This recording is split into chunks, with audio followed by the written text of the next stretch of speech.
રાષ્ટ્રપતિ Donald Trump Bharat અને પાકિસ્તાન વચ્ચે જ્યારે યુદ્ધની સ્થિતિ સર્જાઈ હતી તે સમયે મધ્યસ્થી કરી હતી, પરંતુ હવે ડોનાલ્ડ ટ્રમ્પે ભારતના વિરોધમાં એક નિવેદન આપ્યું છે।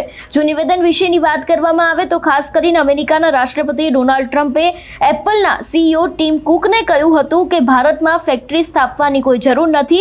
હું નથી ઈચ્છતો કે એપલના ઉત્પાદનો ત્યાં બને। ભારત પોતાનું ધ્યાન છે તેને રાખી શકે છે। આવું નિવેદન ડોનાલ્ડ ટ્રમ્પ દ્વારા આપવામાં આવ્યું છે। ગુરુવારે કતારની રાજધાની દોહામાં બિઝનેસ લીડર્સ સાથે એક કાર્યક્રમમાં ટ્રમ્પે એપલના સીઈઓ સાથે પોતાની વાતચીત કરીને આ માહિતી આપી હતી।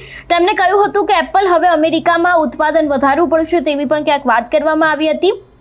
તે જ સમયે ટ્રમ્પે કહ્યું કે ભારત એમને વેપારમાં શૂન્ય ટેરિફનો સોદો ઓફર કર્યો છે। તેમણે કહ્યું કે ભારત વેપારમાં અમારી પાસેથી કોઈ જ ફી લેવા તૈયાર નથી। ટ્રમ્પનું નિવેદન શું હતું જો તેના ઉપર નજર કરવામાં આવે તો ગઈકાલે ટીમ કુક સાથે થોડી મુશ્કેલી પડી હતી। મેં તેમને કહ્યું હતું કે ટીમ, તું મારો મિત્ર છે, તમારી સાથે ખૂબ સારો વ્યવહાર છે, તમે $500 બિલિયન લઈને આવી રહ્યા છો, પણ હવે મેં સાંભળ્યું છે કે તમે આખા ભારતમાં ઉત્પાદન કરી રહ્યા છો।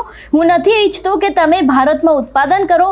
જો તમે ભારતની સંભાળ રાખવા માંગતા હોય તો તમે ભારતમાં ઉત્પાદન કરી શકો છો।